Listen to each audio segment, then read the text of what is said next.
कुछ ऐसा क्रम करना होता है, कुछ ऐसा प्रकार करना होता है जहाँ हम अपने आप को इन संस्कारों से मुक्त कर सके। जैसे उदाहरण देती हूँ मैं कि कोई बीज को अगर भून दे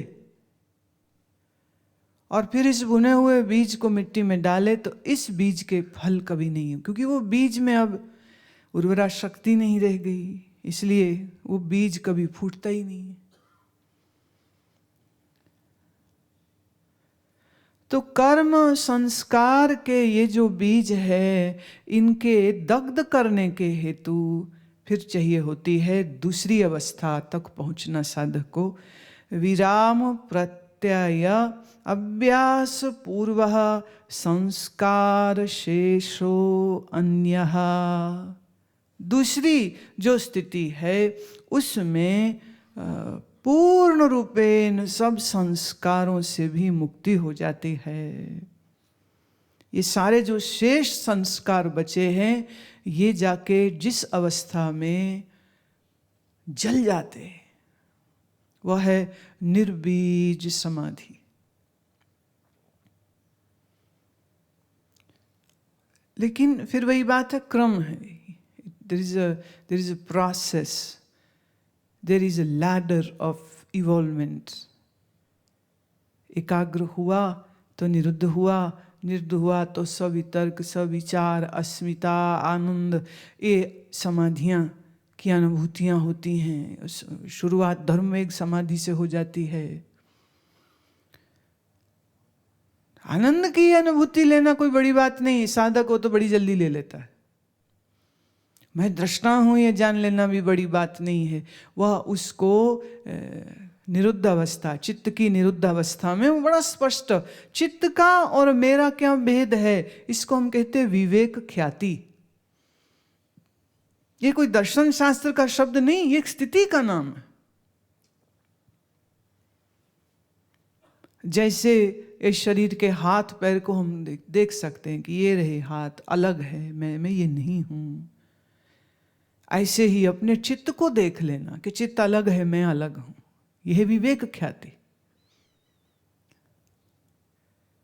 तो एकाग्रता की अनुभूति, फिर समाधि की अनुभूति, अब संस्कार हैं।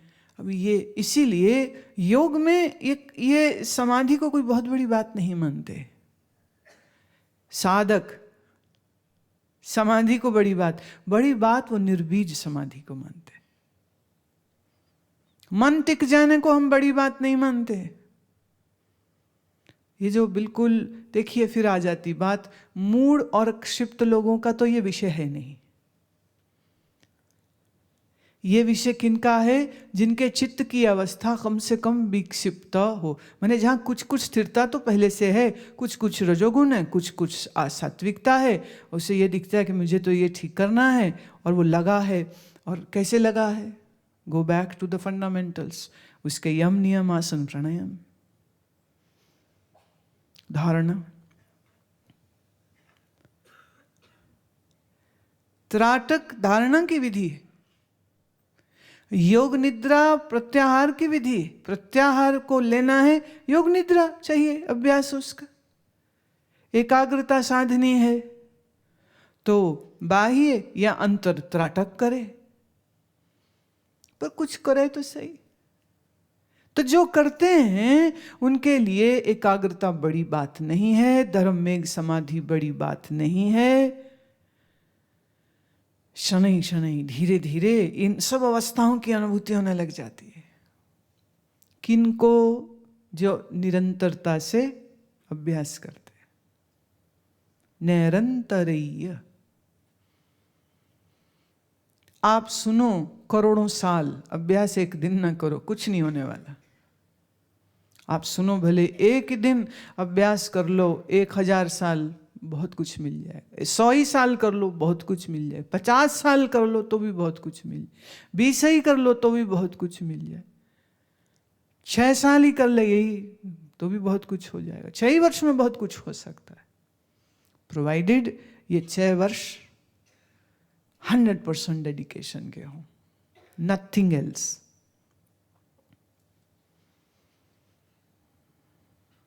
कोई बहिर्मुखता नहीं, कोई वासना, इच्छा, क्रोध, राग, द्वेष की गंदगी नहीं। चित्त की भूमि को ऐसे, जैसे देखो आप, जब किसान बीज डालता है तो पहले खेत में हल ट्रैक्टर चलाता है, रोड़ा पत्थर है ना सब निकालता है, खंखड़ निकालता है, जो भी कुछ अनावश्यक है, और फिर वो बीज को मिट्टी में गहरे डाल देता है और ऊपर से मिट्टी को लेयर डाल देता है।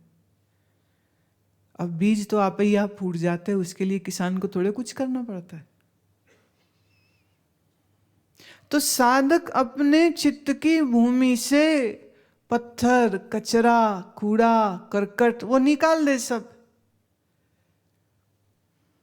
और ये साधना के बीज को गहरा डाल दे। मतलब जितनी गहराई से, और फिर अपनी कमाई को मनुष्य करता है, धन की कमाई, और फिर छुपाता है, बताता नहीं किसी को।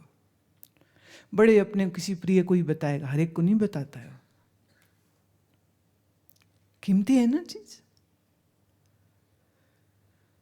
तो साधक अपनी आध्यात्मिक कमाई को गहरे से करता है, बिना किसी को सुनाए, दिखाए, बताए, बगैर। चित्त की भूमि को साफ किया, साधना का यह बीज डाला।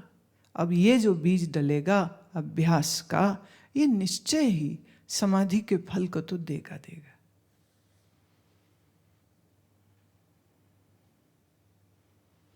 देखिए, पतंजलि किसी के लिए ये नहीं कह रहे कि ये चीज हो नहीं सकती। देखिए, अभी तक जितने सूत्र आए हैं सब होने की ही बातें बता रहे हैं। ये करो ये होगा, ये करो ये होगा, ये करो ये होगा। इसी को तो विज्ञान कहते। It is an open book. नहीं करोगे तो चित्त की यह अवस्था होगी। वो बुराई नहीं कह रहे। देखिए, एक बार ये शब्द नहीं कहा सूत्र में कि मूढ़ अवस्था खराब होती, कि क्षिप्त अवस्था खराब होती। वो बस वर्णन कर रहे हैं, this is how the things are. If you are have a मूढ़ चित्ता, then you are in a disturbed state. If you have a kshipta chitta, then you will have a disturbed and frustrated state. If you have a vikshipta chitta, then you will be okay sometimes, not okay other times. And if you have high concentrated chitta, ekagrata, then you have calmness and equipoise. And if you experience niruddhavastha, the niruddha state of your chitta, then you will experience the samadhi, the total absorption of chitta into consciousness.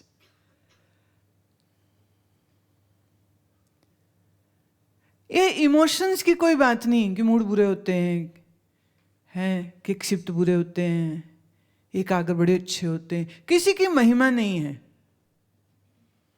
किसी की बुराई नहीं है, किसी को बुरा नहीं कह रहे, किसी को अच्छा नहीं कह रहे। It is just share clear observation of the human psychology. और ये कह रहे चित्त में क्लेश की वृत्ति रखोगे तो क्लेश तुम्हें होगा। क्लेश माने दुख। और चित्त में आक्लिष्ट वृत्ति हुई तो चित्त शांत रहेगा तुम्हारा। Now you choose what you want to do.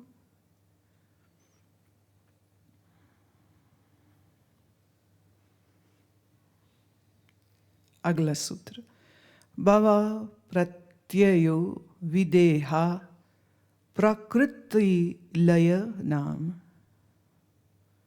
भव प्रत्ययो, ये जितनी प्रकृति है इसके दो रूप है, एक तो स्थूल और एक सूक्ष्म। एक जिससे वो प्रगति है और दूसरा प्रकट होने के बाद जो उसका स्वरूप होता है। जब ये चित्त ठहरता है तो कहा एक अवस्था ये आती है जिसमें तत्वों के सूक्ष्म रूप से साधक का परिचय हो जाता है, तत्वों के सूक्ष्म रूप से।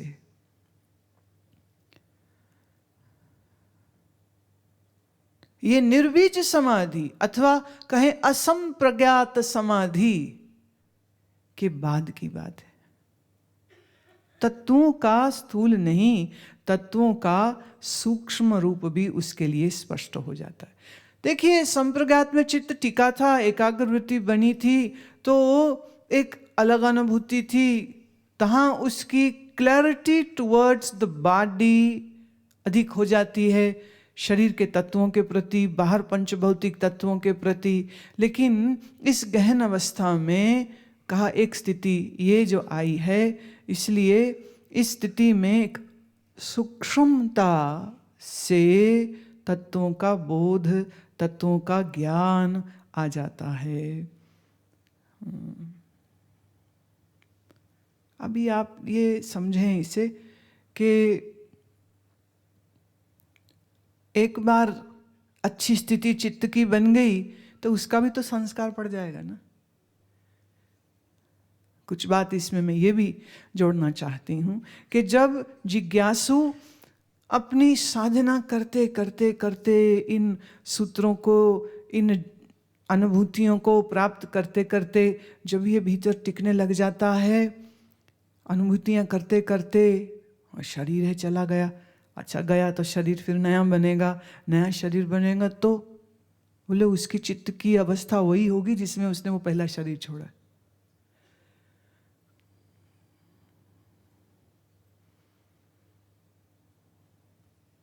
वह सूक्ष्म तत्वों का ज्ञान उसका खत्म नहीं हो जाएगा।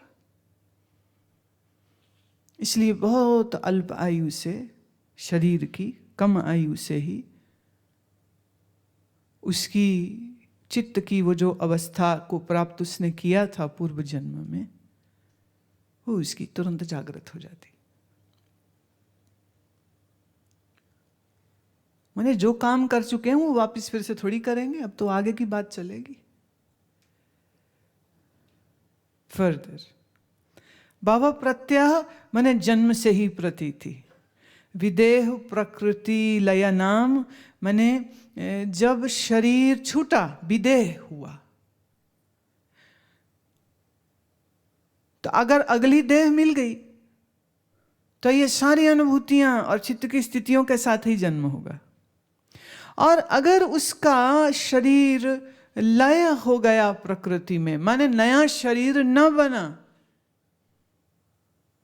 तो भी जो अनुभूति, जो प्राप्ति उसने करी वो उसके साथ ही। इन एनी केस अगर जन्म होता है तो इस निर्बीज समाधि के बाद तो वो अपनी स्थितियों को लेके जन्मता है, सूक्ष्म तत्वों के ज्ञान के सहित जन्मता है। और जन्म नहीं हुई और प्रकृति में जो लीन हुआ, शरीर सारे तत्वों में और गया मन महातत्व में, गई बुद्धि इस अहंकार में, समष्टि अहंकार का हिस्सा हो गई,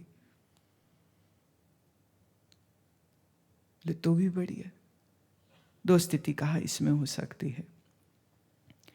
अच्छा, अगर साक्षात्कार आत्मा का नहीं कर पाया और शरीर छूट गया तो ऐसों को योग भ्रष्ट कहते हैं।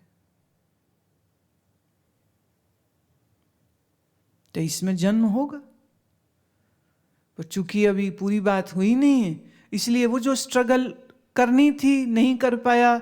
भाई शरीर होगा तो साधना होगी, शरीर ही ना होगा तो साधना कैसे होगी?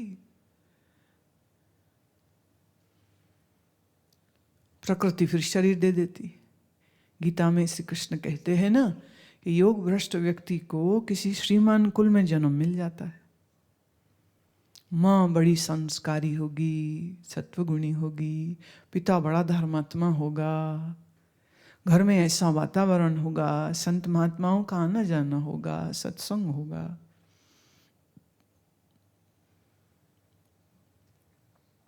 माने एक स्थिति प्राप्त करके नीचे गिर गया तो भी स्थिति अभी मिली नहीं थी, तो भी दोनों स्थितियों में उसका कल्याण ही होगा। अगला जन्म उसका खराब कभी नहीं होता है।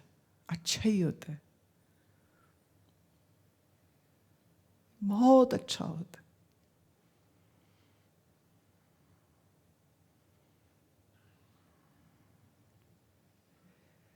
अभी इस जन्म में नहीं कर पाए काम, कोई संस्कार, कुछ अटकाने मन की आ गई, कुछ प्रारब्ध के वेग ऐसे आ गए, कुछ कर्म के भोग ऐसे आ गए, मान लो छूट गई साधना उसकी। शरीर रहते रहते, इसलिए भाई देखिए, ईश्वर प्रणिधान इसीलिए कहते हैं, अकेले अकेले चल के हम सब कुछ कर लेंगे, ऐसी सोच मत रखिए। You do need the divine powers to help you to settle your karma account and to have a long life in which you can work on yourself.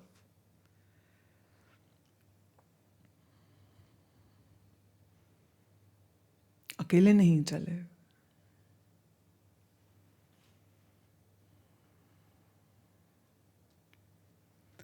साधनहीन नहीं हुए, उत्साहहीन नहीं हुए, पूरा जोर लगाए, पर क्या है, जहां जोर पूरा लगाता है वहां अहंकारी हो जाता है, अंदर बन जाते हैं। रोज करते हैं, रोज करते हैं, सब आता है। अब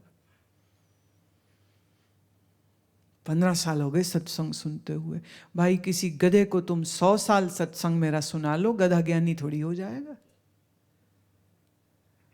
तो इसमें कौन सी गर्व करने की बात है। पर मैं देखती हूँ लोगों को, हम पिछले 50 साल से सत्संग कर रहे हैं, तो चित्त की स्थिति क्या है पहले वो भी तो देख लो, कि सिर्फ अभिमान ही करना आता है।